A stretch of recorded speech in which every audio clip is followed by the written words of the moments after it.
Fala pessoal, um dos problemas do mundo contemporâneo é uma certa crise demográfica, ou seja, mais pessoas morrem do que nascem. Principalmente na Europa, cada vez menos nascem crianças. Alguns países chegam a ter taxa de natalidade negativa. No entanto, coincidentemente, é nesses mesmos lugares que vemos os LGBTs serem aceitos e direitos como casamento civil homoafetivo se consolidarem.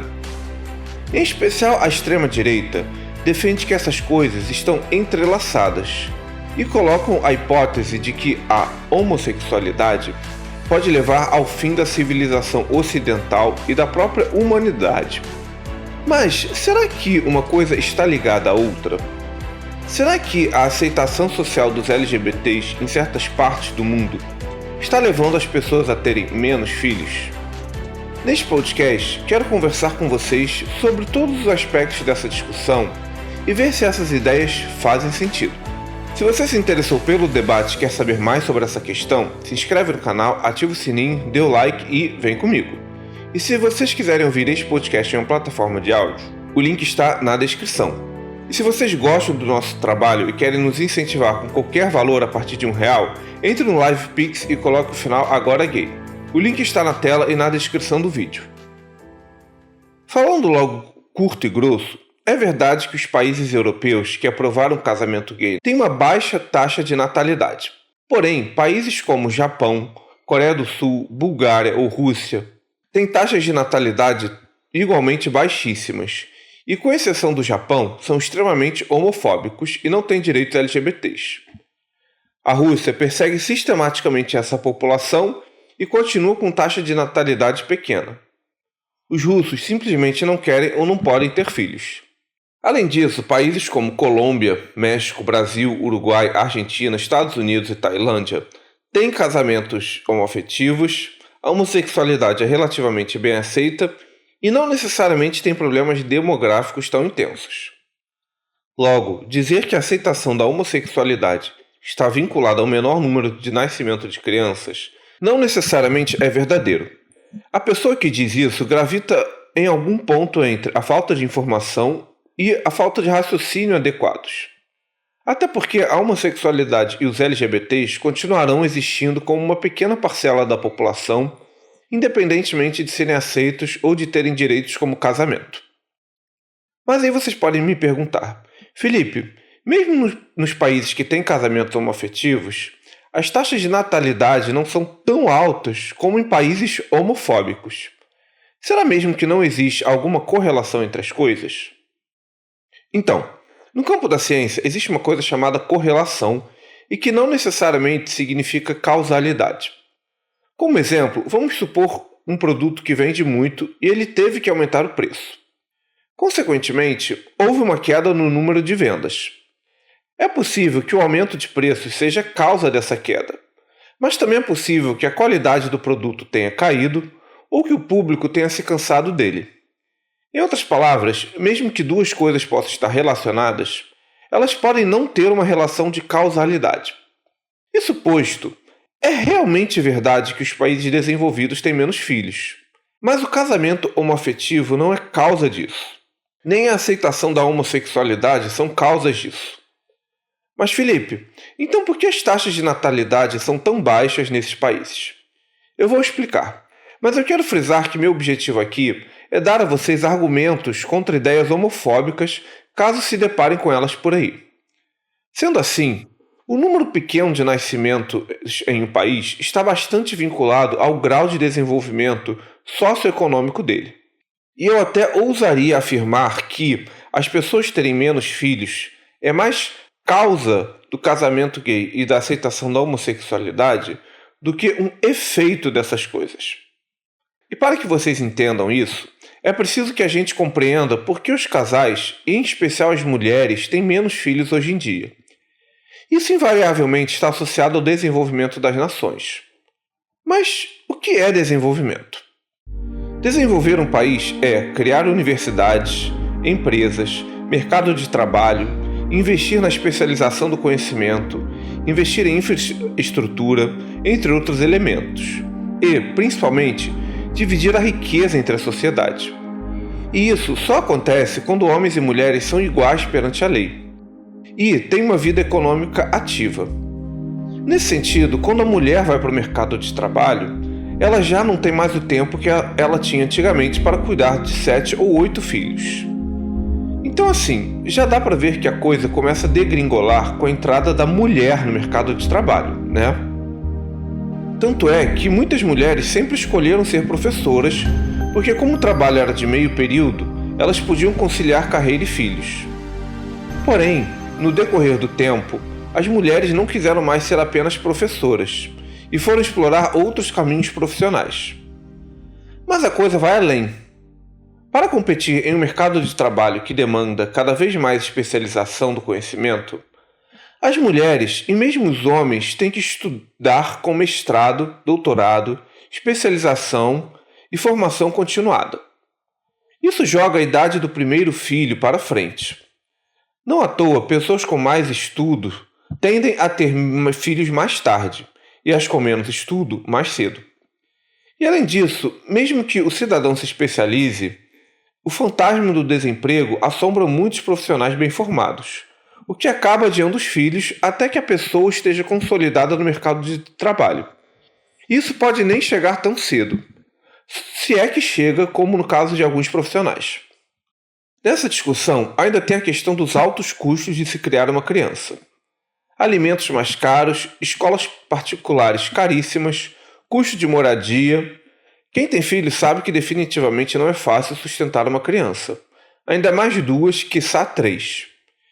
Então assim, dá para perceber que o que leva as pessoas a terem menos filhos está mais relacionado ao custo de vida e à dinâmica do mercado de trabalho do que ao fato da existência dos gays e da homossexualidade. Até porque a gente pode fazer uma pergunta bem idiota para essa gente igualmente idiota que acusa gays pela queda demográfica das sociedades, em especial da Europa. Se os heterossexuais têm menos filhos ou não têm nenhum, que culpa têm os homossexuais? Eu, hein? A ideia de que as pessoas estão deixando de ter filhos porque estão virando gays é apenas uma ideia pacóvia. É só a pessoa andar na rua e contar quantos casais gays ela encontra no meio de milhares de casais heterossexuais. E o mais engraçado de toda essa discussão é que esses terroristas da demografia, ligados à direita, acusam o socialismo e a esquerda de fazerem as mulheres terem menos filhos, quando na verdade um dos principais responsáveis por isso é o próprio capitalismo, o aumento de preços, entre outros. Olha que doido, né? Antigamente, só o homem trabalhando bancava a família toda. Hoje em dia, isso não é possível e as mulheres precisam trabalhar. O culpado disso é o socialismo ou é o sistema capitalista como um todo? Isso porque eu nem citei a necessidade que muitos casais têm de buscar emprego em outras cidades, longe de sua família, o que os afasta de sua rede de apoio e desencoraja as pessoas a terem filhos. Ou seja, novamente, é o capitalismo. Nesse debate, tem muita gente que defende uma volta ao modelo do passado, onde homens trabalhavam e mulheres ficavam em casa, alegando que naqueles tempos a vida era melhor. Olha, a vida podia ser um pouco melhor em alguns aspectos. De repente você tinha mais passarinho nas ruas. Mas as coisas nunca foram tão simples assim.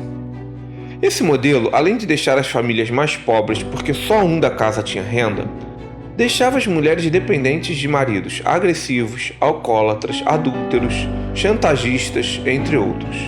E elas nada podiam fazer porque tinham total dependência financeira deles. Aquele mundo era bom para muitos homens porque exercia um domínio sádico sobre todos em sua família e não tinha consequência alguma. Outro elemento que desincentiva as pessoas a fazerem filhos, por exemplo, em especial no Brasil, talvez seja a obrigação do homem de pagar pensão sob pena de prisão. Em teoria, isso faz com que os homens pensem 2 vezes antes de fazer filho em alguém. Mas qual é exatamente a solução para isso? É voltar a um passado onde os homens faziam quantos filhos queriam e não davam nenhum tipo de assistência à mãe? É voltar para aquele mundo onde os homens tratavam as mulheres como objeto de carne numa transa ocasional e não queriam assumir as responsabilidades por suas fornicações? Se você é heterossexual e principalmente de direita e está ouvindo este podcast, antes de vomitar um monte de bobagens, Vocês conseguem entender como o mundo é complexo e cheio de nuances? Em todo esse processo, que levou a uma queda nas taxas de natalidade do mundo desenvolvido, ainda entra uma questão histórica. Quem acabou com aquele mundo onde a mulher ficava em casa, destruindo o modelo de família tradicional, não foram as feministas, e nem o movimento LGBT. Foram as duas guerras mundiais causadas pela expansão do capitalismo e pela direita política. Com milhões de homens morrendo, as mulheres precisaram ocupar postos de trabalho deixados por eles. Ao final das guerras, elas não quiseram mais voltar para casa apenas. Queriam ter o seu próprio salário, o que também foi bom para os homens, pois passaram a ter uma renda extra para o sustento dos filhos. No final das contas, não existe um único culpado pela queda de natalidade em certos países, seja ele o capitalismo, a direita, a esquerda, as feministas ou os gays. A causa disso é uma intrincada rede de elementos que vão se emaranhando e que não tem uma solução fácil. Voltar ao mundo do passado é esquecer como a vida era dura naqueles tempos. Nessa toada, quanto mais um país se desenvolve economicamente e mais universidades tem, maior é a parcela da sociedade com ensino superior, que tem consciência de direitos sociais, que é formada pela democracia e que interage com o diferente. No final das contas, é esse caldo cultural que vai levar à aceitação da homossexualidade e à legalização do casamento homoafetivo. Entendem como as pessoas terem menos filhos é mais uma causa dos direitos LGBTs do que um efeito deles? E aí vocês podem me perguntar, mas Felipe, e nos países subdesenvolvidos e homofóbicos? Nesses lugares a aceitação dos gays é baixa e as pessoas têm 8 filhos. Então, novamente, correlação não é causalidade. Justamente por esses países serem menos desenvolvidos, as pessoas não têm muitas opções sociais. Então, elas fazem filhos. Além disso, as mulheres não são indivíduos em certas culturas, mas sim fábricas de fazer crianças. Trata-se de uma cultura que reduz as fêmeas aos filhos. Será que esse lugar é bom? O desenvolvimento de um país está muito atrelado ao respeito à liberdade individual. E entendo aqui que desenvolvimento é diferente de fazer dinheiro. Desenvolvimento é diversificar a economia em várias frentes. Isso só ocorre quando as pessoas são livres para explorar sua individualidade e seus gostos. É aqui que elas podem criar, inovar, testar e ousar. Há países muçulmanos que são bem ricos, mas não são desenvolvidos. Isso porque sua economia é extremamente dependente de um único setor, como petróleo ou construção civil. No caso de muitos países africanos, também não há esse desenvolvimento atrelado ao respeito à liberdade individual e ao império da lei, que dá segurança jurídica às empresas e aos indivíduos. No entanto, existe um problema aí que a direita aponta e que ela pode ter alguma razão. Neste programa, quero discutir isso de forma bem honesta. Conforme sociedades desenvolvidas têm menos filhos, elas podem ter sérios problemas no seu mercado de trabalho ou da previdência. E para isso, talvez essas sociedades tenham que importar imigrantes, e especialmente de países menos desenvolvidos, onde as mulheres têm 8 filhos. Neste movimento, existe um grande temor de uma substituição demográfica ou mesmo um medo de uma perda cultural e de identidades europeias. E nesse movimento, os direitos LGBTs podem ser prejudicados, uma vez que essas pessoas carregam culturas extremamente homofóbicas. E aí vocês podem me perguntar, mas Felipe, isso pode realmente acontecer? Olha, eu queria muito dizer que isso não vai ocorrer, que esse tipo de pensamento é terrorismo, que o temor da substituição populacional é apenas xenofobia e racismo, mas a verdade é que a realidade não é bem assim. Infelizmente, isso pode ocorrer sim. E ao longo da história, muitos povos e culturas foram mortos por causa da demografia. O mais famoso caso é o Império Romano, que recebeu grandes levas de imigrantes de povos bárbaros e que não se identificavam com aquela cultura. Igualmente, a Rússia tentou destruir a nacionalidade dos países do leste europeu, forçando a imigração de russos étnicos para esses lugares. Então assim, não dá para tapar o sol com a peneira e fingir que isso não é uma questão a ser conversada. Até porque há líderes africanos e árabes que já declararam que, não podendo vencer os europeus militarmente, vão vencê-los pela barriga. Mas aí entra a questão sobre a probabilidade disso acontecer. Então, é difícil falar sobre isso porque demografia é um fenômeno extremamente complexo e variável.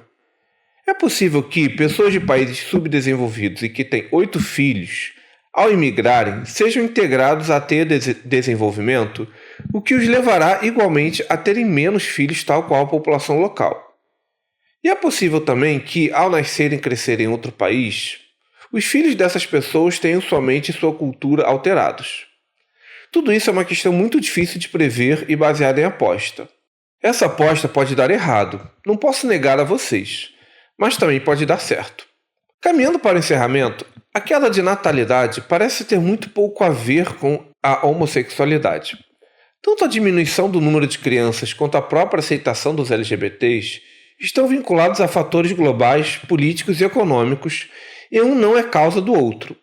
Nessa seara, ainda tem os LGBTs que estão cada vez mais fazendo filhos biológicos por meio de barriga de aluguel, produção independente ou adotando crianças. Já ouvi americanos dizerem, por exemplo, que nos Estados Unidos parece estar ocorrendo um gay baby boom, de tantos homossexuais que estão tendo filhos. Se um país está preocupado com a correlação entre homossexualidade e taxas de natalidade, a solução é mais facilitar que as famílias homoafetivas recorram a métodos reprodutivos e de adoção do que em perseguir LGBTs como vem fazendo a Rússia. Por fim, eu quero deixar a vocês uma mensagem. Tenham cuidado com esses terroristas da demografia que aparecem na internet. Eles têm muitos interesses políticos e econômicos por trás. Lembre-se que quanto maior a população, menor é o salário do trabalhador, porque tem sempre alguém desesperado que vai aceitar baixos salários para sobreviver. Isso significa que essas discussões nunca são totalmente neutras. E mesmo assim, esse negócio de que a civilização vai acabar é tudo uma bobeira.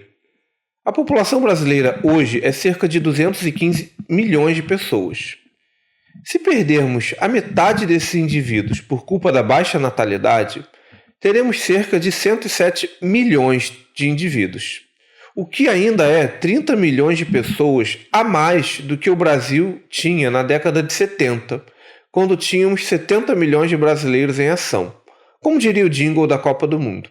Ademais, conforme vão nascendo menos indivíduos, vão sobrando imóveis nos apartamentos das grandes cidades, o que pode diminuir muito o preço da moradia. Isso pode levar os casais a terem novamente mais filhos e a situação voltar a se estabilizar. Entendem como muito dessa discussão demográfica é parte de um terrorismo discursivo bizarro e que é extremamente difícil de prever? Então assim, tem algumas questões que precisamos discutir sim acerca da demografia, mas sem paranoias. A aceitação da homossexualidade é muito mais efeito das pessoas terem menos filhos do que causa delas. Mas e vocês? O que têm a dizer sobre isso? Este foi um programa do canal Ágora Gay, um espaço para conversarmos sobre filosofia, religião, política e cultura do seu ponto de vista gay. Eu sou Felipe Dias. Lembro que este podcast é um recorte de um tema complexo. Mesmo que você não concorde com tudo, meu objetivo é iniciar um diálogo para ele ser aprofundado por outros pontos de vista. Deixe nos comentários o que você pensa sobre essa discussão, sugestões e críticas construtivas. Também os convido a ver os vídeos mais antigos do canal e a seguir a gente nas redes sociais cujos links estão na descrição. Lembrando que o Ágora Gay é um espaço dedicado à conversa e aos argumentos e não às ofensas. Até a próxima, pessoal! Valeu!